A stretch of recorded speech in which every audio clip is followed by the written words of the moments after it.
Beyond Clean offers a creative look into the inner workings of the healthcare industry committed to getting it right. Every instrument, every time. Join us every week as we explore the hidden world of one of the most important aspects of safe surgical care. And now your hosts, Hank Balch and Justin Poulin. This week on Beyond Clean, we speak with Thomas Overbey, Director of Marketing at Ultra Clean Systems. Thomas's achievements include producing numerous live, interactive surgical broadcasts, as well as on-demand continuing education content.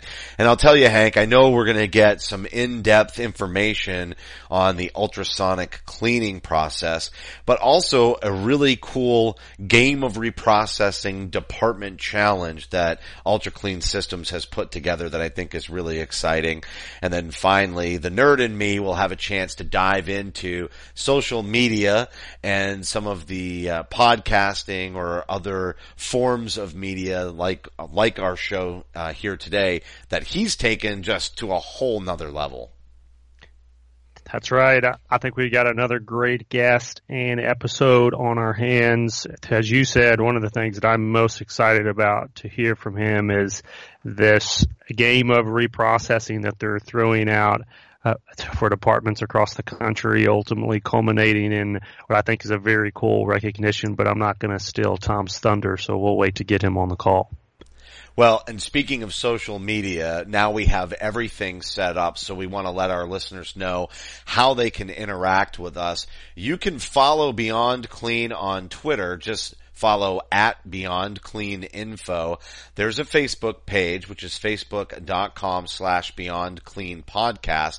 Our LinkedIn page, where you're going to find a ton of content, basically very similar to what you're going to see on Facebook, is linkedin.com/company/Beyond Clean. And you can send an email to the show if you have ideas for topics or guests that you'd like to hear on Beyond Clean. Simply send us an email to info@beyondclean.net. And now we'll get to our guest.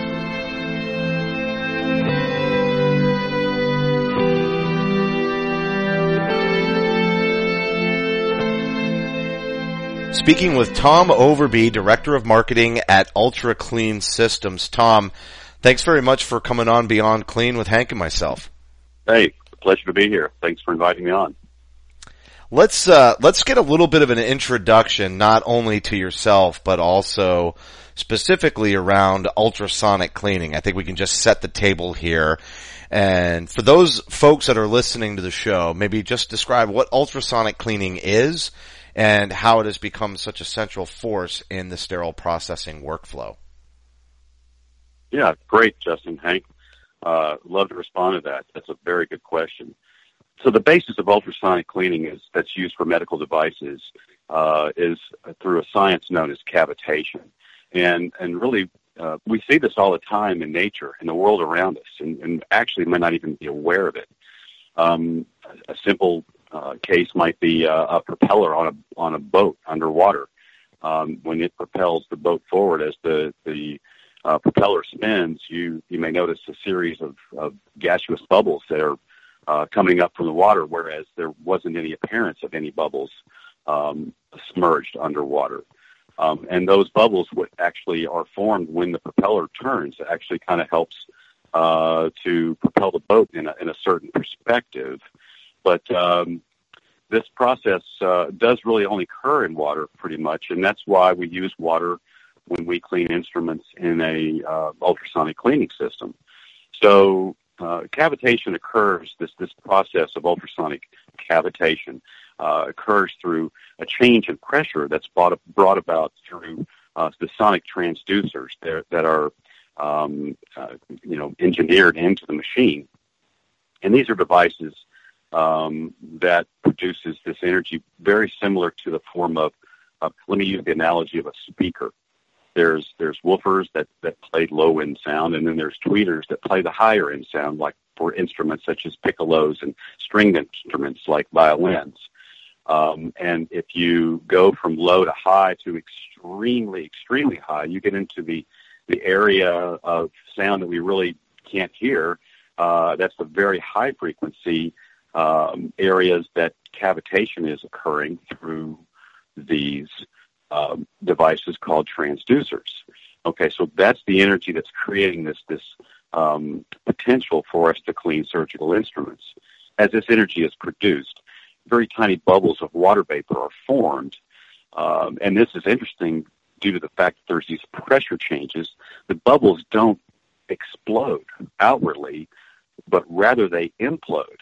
That they really cave in on themselves. It's sort of a reverse explosion, and the release of this energy of these very small bubbles is massive in relative terms.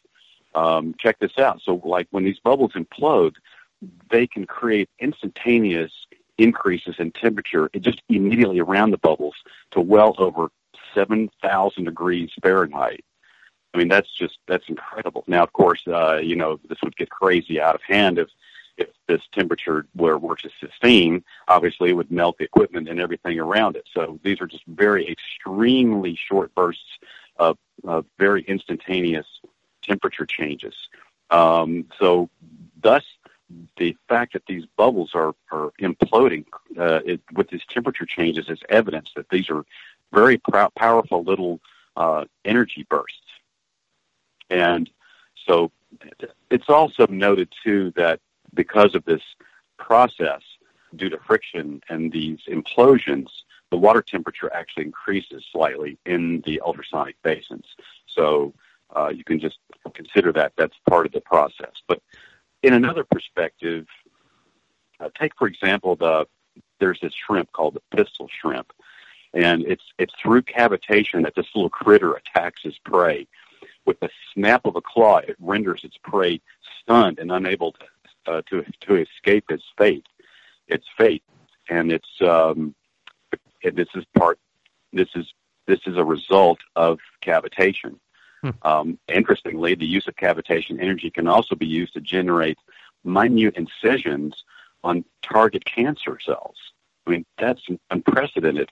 And so the point with this is that depending on the size of bubbles that you produce will determine the amount of impact you can have with what you're doing with cavitation.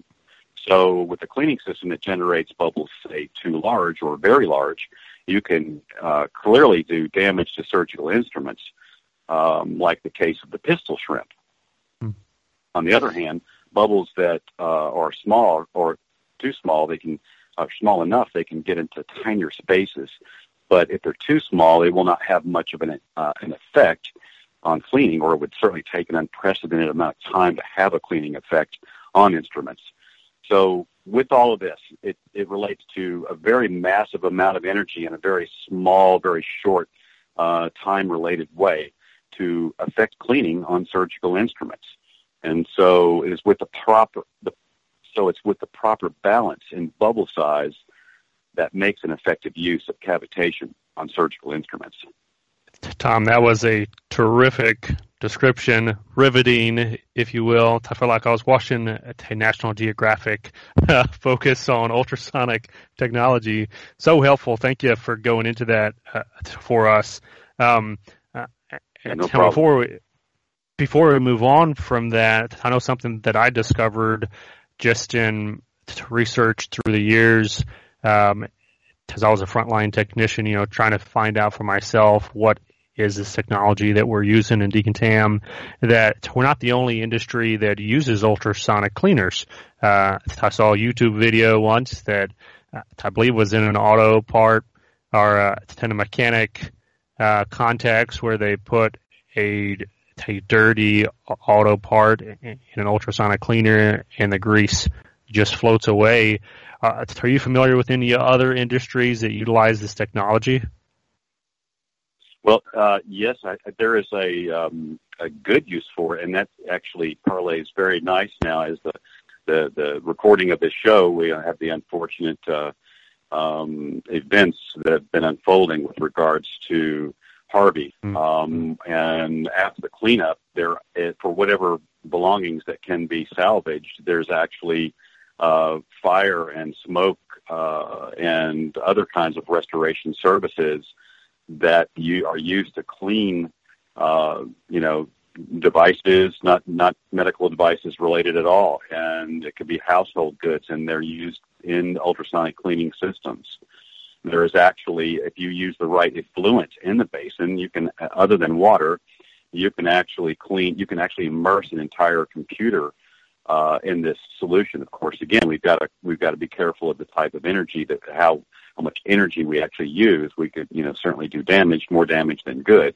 But that's one of the examples. But I'd also like to expand a little bit more on this with regards to cavitation in the medical field, and that's historically, cavitation hasn't always been indicated for use in instrument reprocessing, though, however, through time and with guidance by the Association for the Advancement of Medical Instrumentation, which the professionals in the field, sterile processing field, commonly called the organization AMI, it was determined that due to the increasing complexity of surgical instruments has caused the real need for the rise in cleaning, improved cleaning practices, as these newer instruments have more features such as crevices, joints, and small spaces where bioburden, that's the nasty stuff that we have to clean off these instruments. That's, lipids, fat, blood, and the things that are left on the instruments after a surgical procedure. This bioburden material can hide especially deep in lumen instruments, which the lumens instruments we also are familiar with as cannulated instruments, which basically instruments with tubes, hollow portions that are used in certain medical procedures. But the thing is, the need for improved cleaning verifications is so huge. I'd like to add that a brand new ST79 document from this organization, AMI, is about to be released, and it contains a lot of good new and revised information, which also includes a lot of new standards relating to ultrasonic cleaning. So I'd be on the lookout for that. No, that's great. I appreciate you bringing that up, and we're definitely going to have someone on from those committees that drafted that document to speak to the changes and how that's going to impact our industry. So you brought up IFUs and the growing complexity of instrumentation. Would you talk about a few of the other current trends that are kind of shaking up our industry in terms of ultrasonic technology? Are we seeing different construction layouts? Are we seeing different equipment even utilizing ultrasonic technology? So it's not just that washer, or it's not just that ultrasonic cleaner in a corner, but maybe it's somewhere else in our SPD. That's a good question, Hank. And really, there's and the layout of the lay of the land in an SPD is really relevant to the size, the number of. You can relate it to the number of beds in the hospital facility. It's an ambulatory surgery center. So I couldn't really comment. There's not one commonality there to that, but I can tell you that way that your question relates to the trends that I'm thinking of is one of which is consultancy based. So that basically a multidisciplinary approach where you can achieve good processing standards by soliciting a person to come in from the outside as another pair of eyes, another way of looking at something, for process improvement. And that's where all those variables from all these different centers can then come together. So, it's nothing new that you have people coming in as consultants. There's an upward tick to having more of these consultants to come in and shed their really good advice about good processing standards. In terms of trends, I think you would probably agree, Hank, that there's also pressure being put on industry to develop, more common sets of IFUs, so as to validate the common instructions for a larger group of instruments per se, to help avoid the confusion of having to be so concerned with so many different instructions for cleaning instruments. Yeah, that's a huge need. I mean, honestly, we just know very recently, I can't remember if it was last show or the week before, but we talked very extensively about the complexity of the IFUs and the different cycles and cleaning instructions. We understand the power of this technology, and I definitely think standard sets is a great way to go to really simplify it. And I know this is on the in decon versus the clean side and sterilization, but I think a lot of times people think those standard sets really apply more to the autoclaves and cycle times, but you make a great point. It's not just limited to the autoclave. People have to think about the cleaning requirements, whether certain instruments can be submerged, even if they can be submerged, can they go in an ultrasonic and be exposed to the cavitation process? So that's really huge, and I'll use that to go to the next question, because understanding some of the complexity, not only the technology and the power of the technology, but also the complexity of the industry, that leaves a lot of room for some misconceptions about sonication, especially in sterile processing. What are some of those misconceptions that really need to be dispelled today? Well, okay. I think that one of the biggest misconceptions is that instruments tend to be misconstrued as being clean because they appear clean. And we all really know that this isn't necessarily true. We've demonstrated this at our company when checking for protein on instruments by using fluorescence detection technology, when in fact the device appeared perfectly clean. Using the same technology after we sonicate the instruments, we could then prove that it was truly clean.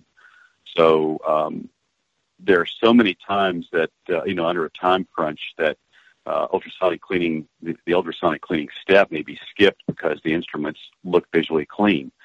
So this is, we've already discussed how important cavitation is, and it really is powerful if used correctly.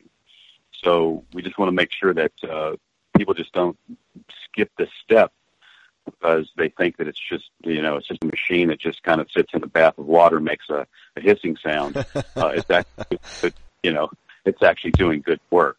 Yeah, and what you're talking about is the verification process, right? Like, all right, so it appears to be clean, so it must be clean, and we also know if it's not clean, it can't be sterile.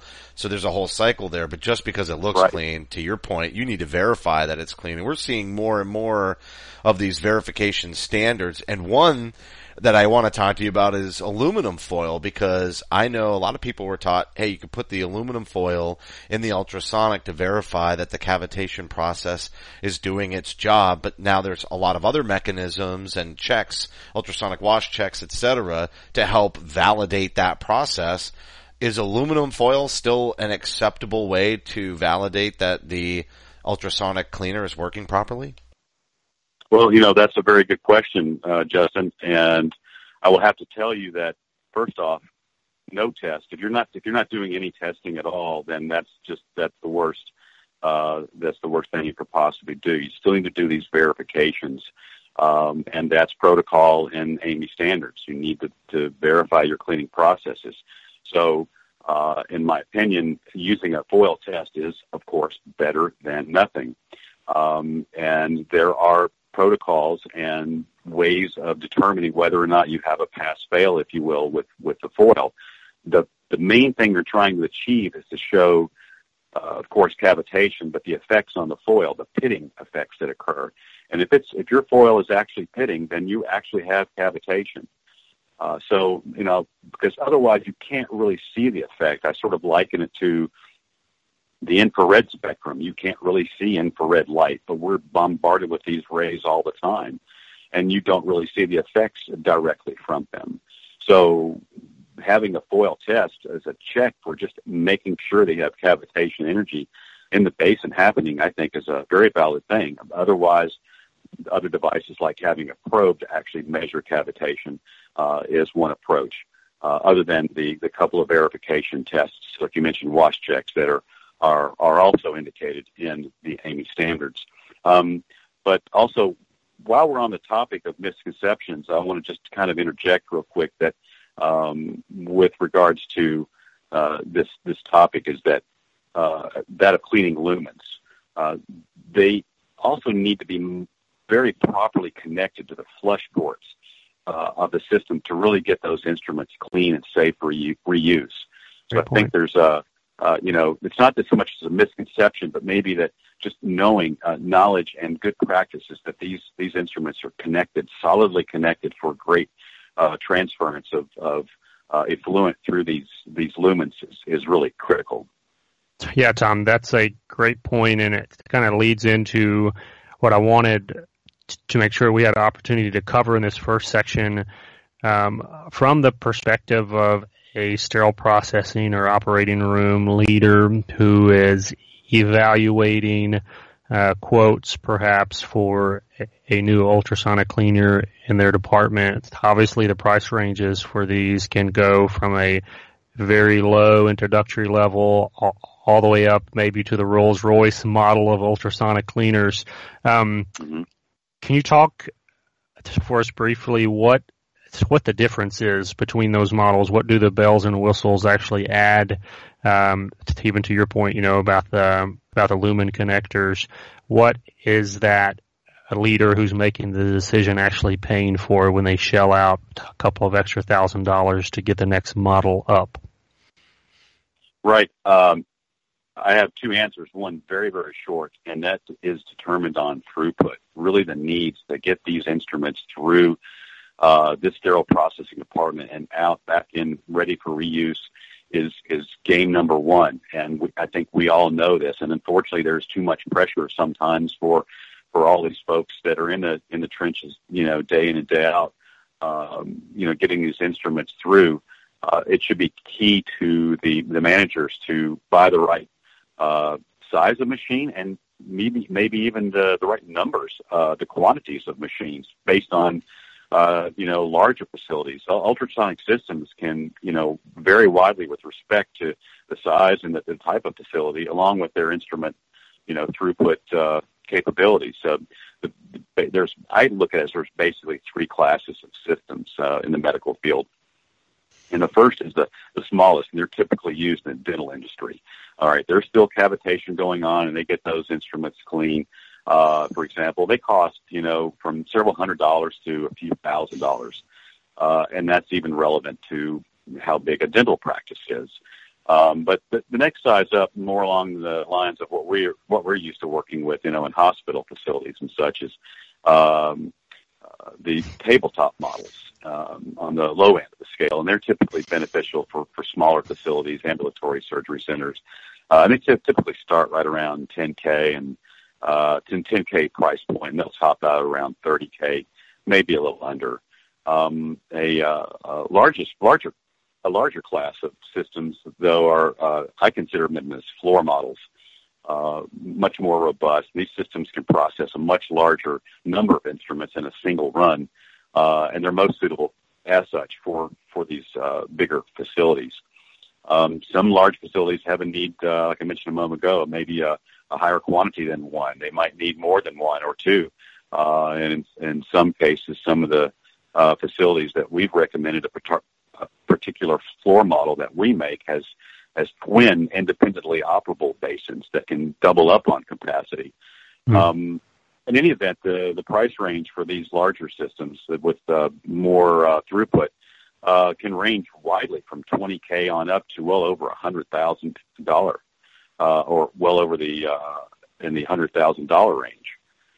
So it's really all dependent upon the needs of the facility. Wow, that's really interesting stuff, and it's good to get sort of in-depth knowledge about ultrasonic cleaning, especially from such an expert, and that kind of closes out segment one with Tom Overbey. We're going to be right back, and we're going to talk about some really exciting stuff for CS Week coming up and the Game of Reprocessing Challenge, so stay tuned for that. We'll be right back. We're back with Tom Overbey. Tom, I'm really excited to talk about the CS Week and the Game of Reprocessing. It's a department challenge that you've created. This is going to be, I think, a really fun event, and CS Week is really right around the corner. I think it's a great time to have you on the show and to have you talk about this. So, what is it? Why did your team decide to come out with it, and how can people participate? Oh, that's awesome, Justin and Hank. I'm so glad you asked this question, because the first thing that we knew that we needed to do was think about doing something for this special week, for CS Week. And I'm glad it exists, because this is really a great time to honor the many professionals that work very hard every day to keep patient safety high. And I got to say, for those listening, please give yourselves a great big pat on the back. I'm serious. So since CS Week is a great time to honor, these heroes, I decided that we needed to do something special, not just put a banner on the website and, give them an attaboy, attagirl kind of thing, but come up with a campaign that was fun and engaging. I think a lot of the times people get tied up in their day-to-day work, and they maybe lose sight on the fact of not what they're doing, but the purpose that what they're doing and the purpose that serves in other people's eyes. So I got our sales and marketing teams to help establish really what's going to drive this special engagement. What should it be? I got to really hand it to one of our regional sales managers, Jackie Lee, who came up with the idea of borrowing the theme of Game of Thrones.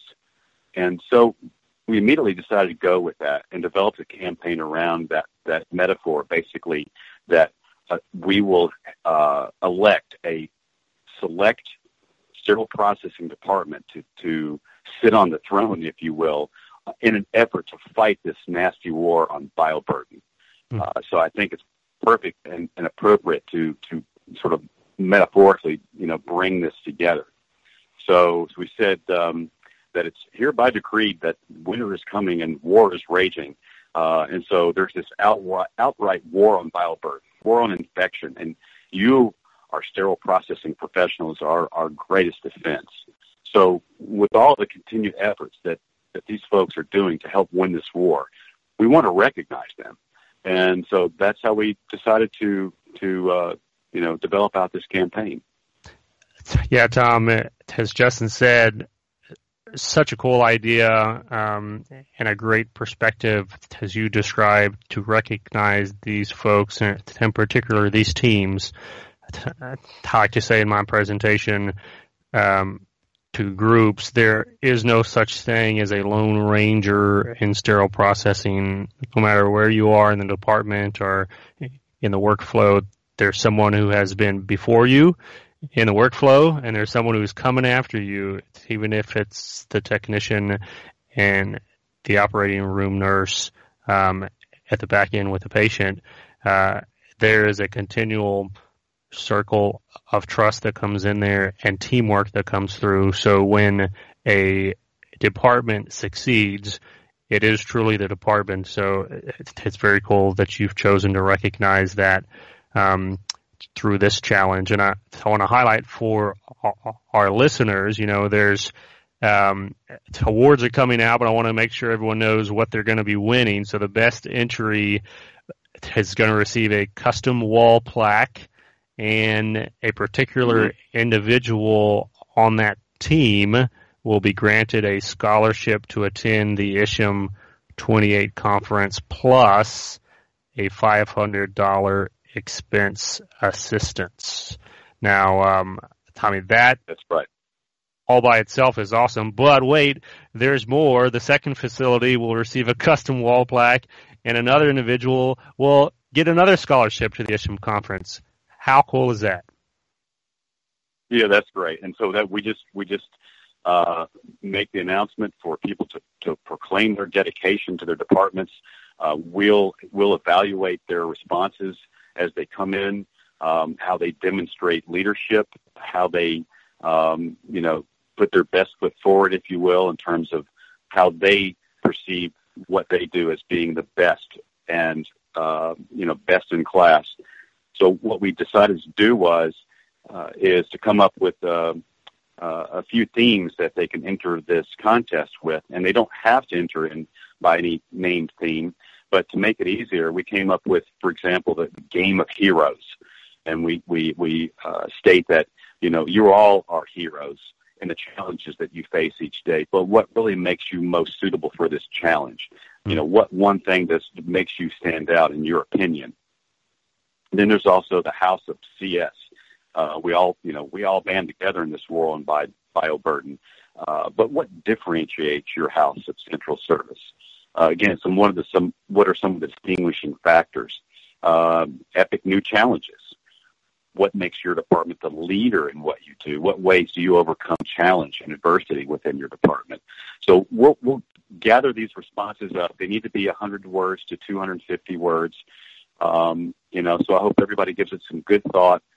Even though we're having a fun time, we're going to have a great time with this. It's going to be really a great time to band together, if you will. And you're right, Hank. We're going to elect the two departments. There will be a main department that will basically be able to sit on the throne for this year until 2018.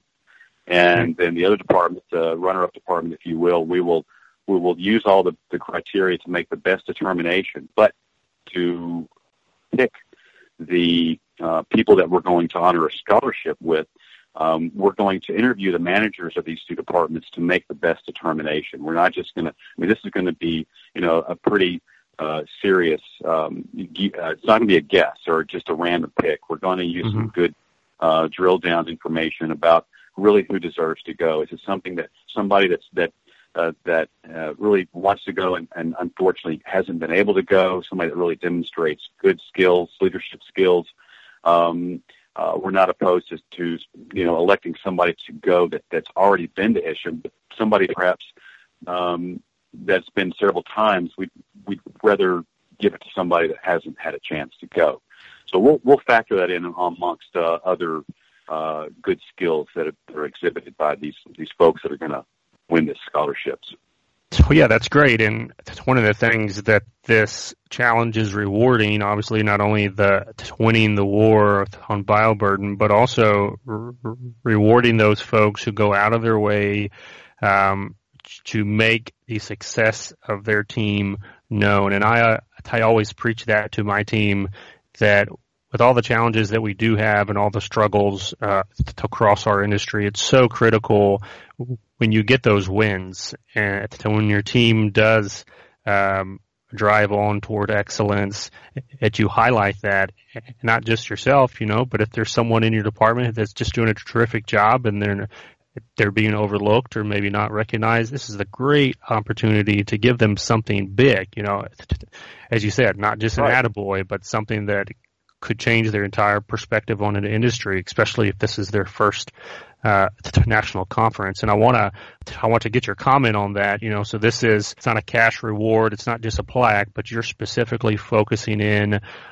on getting folks to the National Isham Conference in 2018. So why the conference? What's so important about what happens there that you made this the center of this challenge? Well, for a lack of a better term, I dare I use the word infectious, in a positive way, of course. I think that, needless to say, attending a conference like Isham is a great way to learn and gain from the leaders there. Learning can be infectious, and it's a great way to bring that back to your department and spread the extra good discipline that one's learned, the extra skills and techniques, the information that they've forgotten or have been reminded of how important it is to approach a certain process, a way of looking at your skills that you use every day. On another note, of course, with all these enhanced experiences that you're going to get, one that would get at Isham was also the networking. You meet new people and you corroborate with them and you find out their pain points and how you can work together to make things smoother in the sterile processing department. And I'd also like to add that it spills down even further, because I urge for these folks that, particularly these two winners that are going to get to go to Isham, certainly spread the word. And that also means, getting involved in the state chapters. There's a reason for them why they exist. And it's because we can't have a big show like Isham every month. So get involved in their local chapters as well. So, Tom, what role do you think the vendors and their reps should play in terms of encouraging education and the pursuit of knowledge in this industry. And specifically, I'll add one other little comment of my own.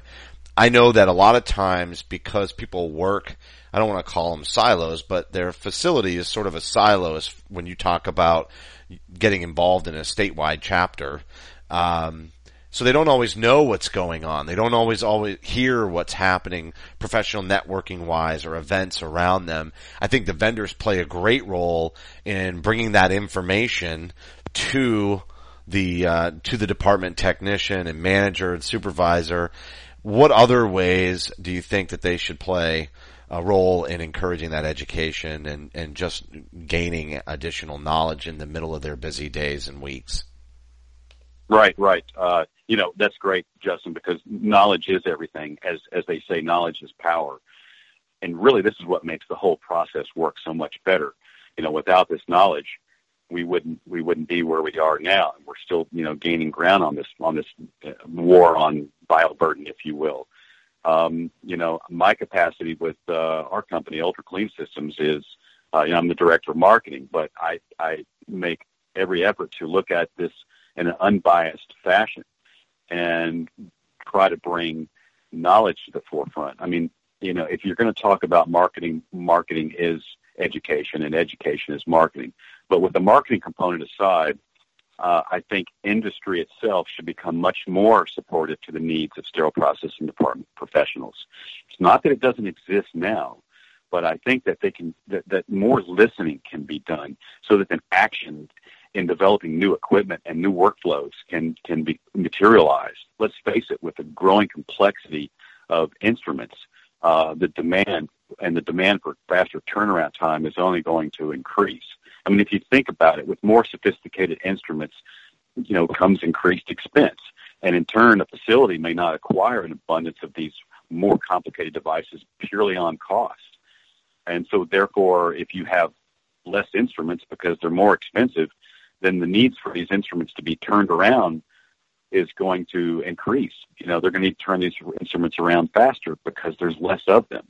So I just think industry needs to step up a little bit more and be more involved and listen better. Yeah, I completely agree. And Hank and I will never pass up an opportunity in a show to emphasize the importance of education, and oftentimes we've gone down the certification road as far as conversing. But in both of those veins, I think that the Isham Annual Conference is one of the best places to do that. Not to mention you get to network, and when you talk about meeting with vendors or hearing what's on the cutting edge of technology, learning new things, and expanding your knowledge of the industry, that is just a great place to do it. I commend you and the company for creating Game of Reprocessing to give two lucky winners the opportunity to go essentially on your dime with the travel costs and obviously the registration covered under a scholarship. So good work in supporting the growth of their knowledge and education. Okay, Tom, so obviously Hank and I have started this podcast, and we're very grateful to have you on as one of our early guests, but as it comes to this endeavor, you're obviously an expert because you've been working in different media formats for quite a while. Let's start with a very well-known newsletter called Newsflash. Maybe tell us what your motivations were and why you started that newsletter up. Well, thanks. It's really going great. Now we've taken a little while to develop what we now have as the Newsflash format.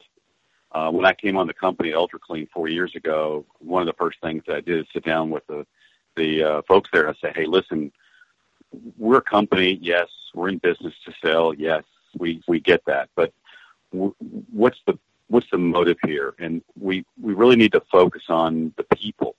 We need to create relationships with the people and work with them, not just try to sell them something. And one of the topics that we came up with was a newsletter.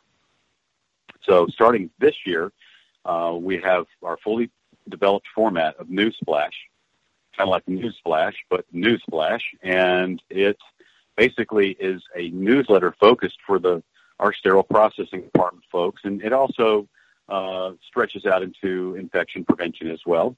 After all, that's kind of what we're doing is working towards, the interest of spreading information and helping to reduce infection.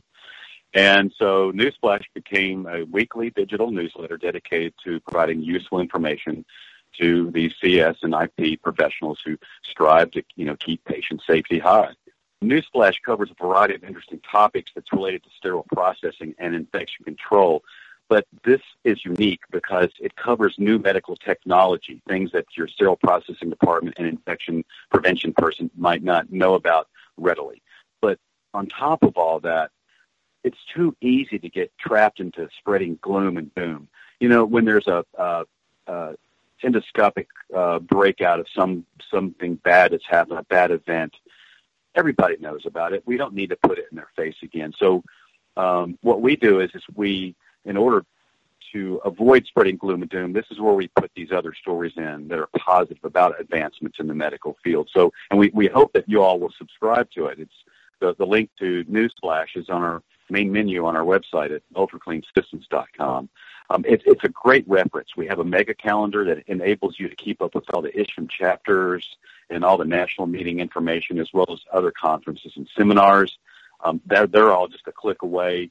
Newsflash is a great source because if you need CEUs, we have links to go get those. And we also feel like it's inspirational because each issue features a profound quote and interesting articles and images.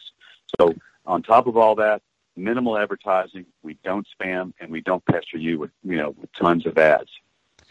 Yeah, what I love about this newsletter, Tom, is it really is a great aggregator of information, like you said, from an outside perspective, maybe that you wouldn't see if you logged on to CNN or another news source. And that's kind of coming back, bringing this question back around to us.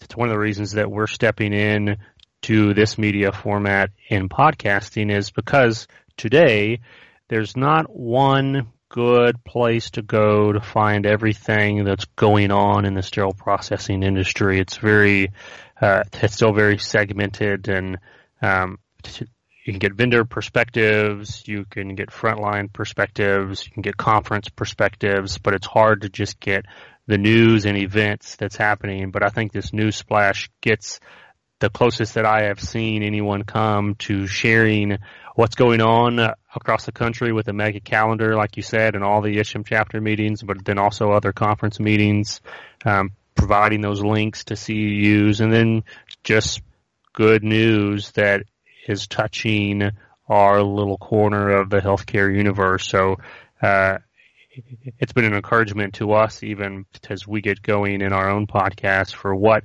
kind of content should we be talking about and bringing on, and always keeping that audience central for who we're sending this to. I want to talk, so, we're talking podcasts now, obviously, then we've been talking about your newsletter. What other modes of communication do you think should be focused on out there in the sterile processing universe? Is there something that we're missing that still hasn't been tapped? What are your thoughts on it? Well, I've got to say, Hank, I've got to give you kudos here for bringing this podcast to reality, and bringing Justin in to help moderate these shows. This is fantastic. I think you pretty much answered your own question because, in essence, it's hard to reach this group of professionals because they're so entrenched in their daily routines. I got to respect you for doing this, and I hope that we can continue to do a good job too with Newsflash. Okay, so now, having said that, there's not enough, because there's not a lot of other resources. So I'm just focusing on these two: the newsletter and the podcast. In 2008, you served as the Director of Technical Services for MDITV.org, and there you produced a live case from a hybrid operating suite direct to smartphones worldwide. I imagine that was quite an undertaking, and it was the first ever for a live medical procedure. Can you just dive into that and tell me, I mean, having been a nurse myself and then obviously being very keyed into media, this is a kind of a combination of two passions of mine, and would love to hear about how that all evolved and really where the idea even came from. Right. Well, thanks. MDI-TV was a company that was born out of a previous company called the Virtual Operating Room, which a cardiothoracic surgeon and I had banded together to bring educational content from one surgeon to another, basically on a peer-to-peer fashion. So it was a great experience, and because I've been interested in medical technology for many years. But as I was saying, I teamed up with a cardiothoracic surgeon, and he liked my media production work, and so we formed this company called the Virtual Operating Room that ultimately led to live surgical broadcasts, as well as taping them and filming and editing them and putting them online for this doctor-to-doctor training. The surgeon that I got involved with actually was credited for doing the first live surgical broadcast on the internet when that was first coming around. So we moved this project forward, and we created MDI TV, and we set up an arrangement with Good Samaritan Hospital out of Portland, Oregon, and we went out there and we met with the staff at the hospital and gained their trust and developed a program out of a brand new operating suite in 2008 that was hybrid in nature, so that thus you could have two cases going on. And so these two particular cases that were involved was a bypass surgery using a Da Vinci robotic surgical system. And then after that case was done on this very same patient, after this case was done, then the patient's still on the table, a cardiology group, a cardiology team came in and then deployed various stents and opened some pathways for circulation in the patient, all in one day. So typically before this period, patients would have to go home and reschedule, come back, or what have you. So in 2008, this was one of the first that I believe these kinds of hybrid suites. Now they're pretty common.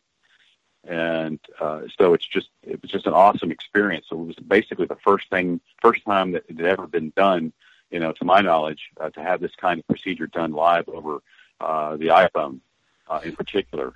What a huge benefit to the patient, too, what you just described. We know the impacts of anesthesia, and so being able to take what would be two procedures and combining them into one is a big feat in its own, let alone the fact that it was able to be streamed live to iPhones. And it just tells you how far we've come. I mean, think about it. I don't know how old you are, but in 1999, when I graduated college, we barely even were connected to the internet. And now we're streaming surgical procedures to phones, and it hasn't even been 20 years. Yeah, it's awesome. I mean, think about the phone that we have in our hands. That's basically our doctor right there in our hands, the palm of our hands. You could watch surgeries. Doctors could watch surgeries. Now there's VR technology where you can actually put the goggles on and walk into a virtualized patient and actually practice deploying stents and doing heart valve surgery, so that when it comes time to actually doing the case, you know exactly what you're doing. This can be designed by the actual patient's anatomy. I mean, it's fantastic where this is all going. Wait, you're saying that they can actually set up the virtual technology to be patient-specific? Is that what you're describing? Yes, absolutely. And added to that with 3D printing, surgeons can model and then print 3D models of, say, a heart or an organ, and then so they can actually understand the very specific, patient-specific anatomy and anomalies therein, so that they can, it's all about outcomes, so they can have better outcomes. And this falls all the way back to, doing this hybrid case, like you'd mentioned with regards to, only having to anesthetize a patient one time. So think of the benefits to the patient and the outcomes that can happen. It's great stuff.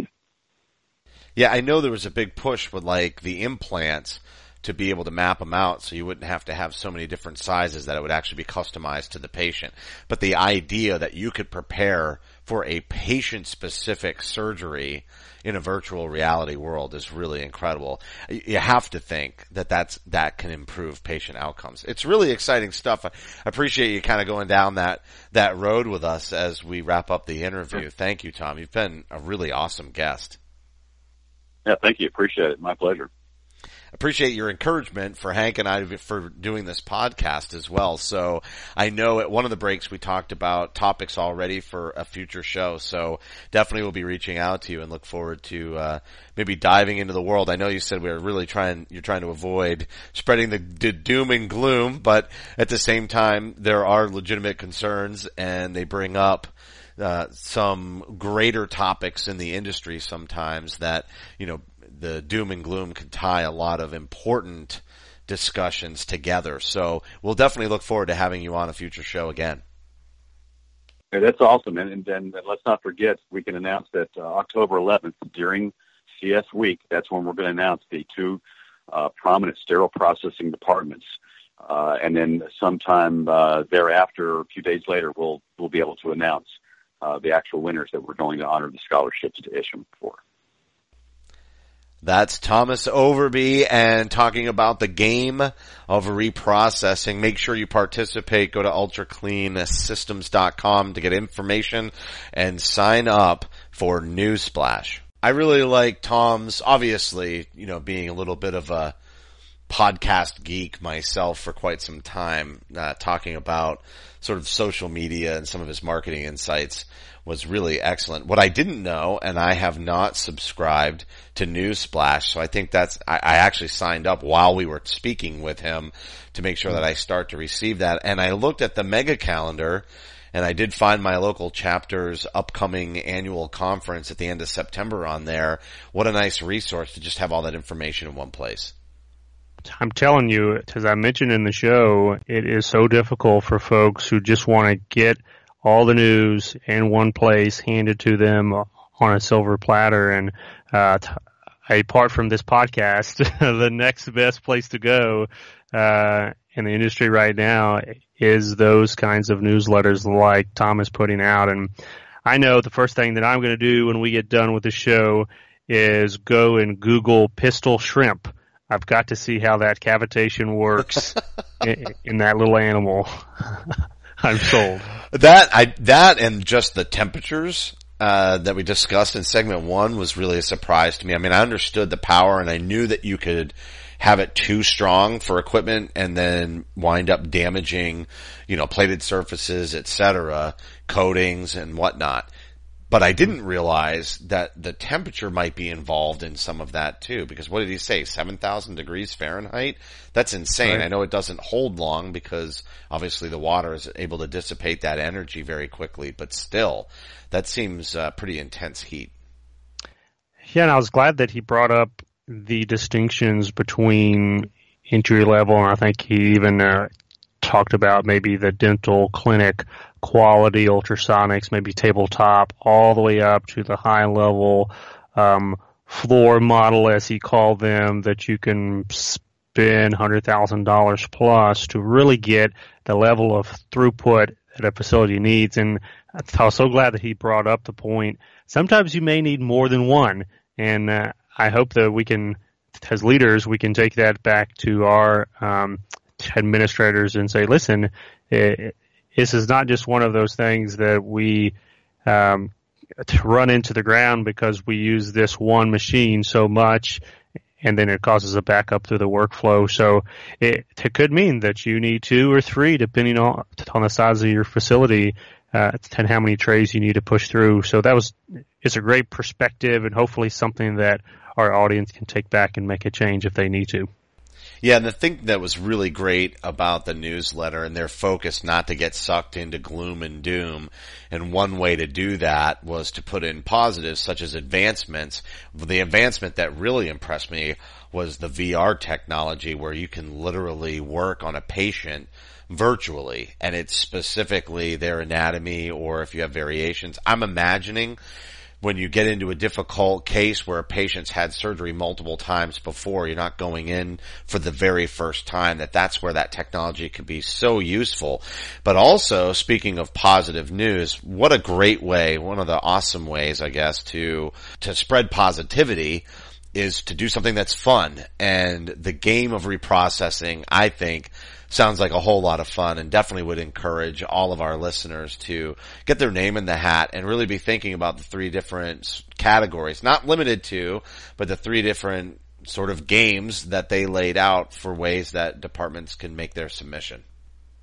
Yeah, I mean, such a fantastic opportunity for folks out there who want to recognize each other, want to recognize the success of their teams, but then also to get the opportunity to attend one of these national conferences and get all the education, all the networking, all the exposure that many of us take for granted. But there are tens of thousands of professionals across the country who just don't get that chance.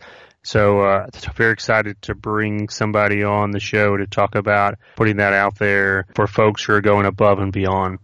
Well, that's going to do it for this week's show. As a reminder, you can help support us by subscribing to Beyond Clean on iTunes and Stitcher.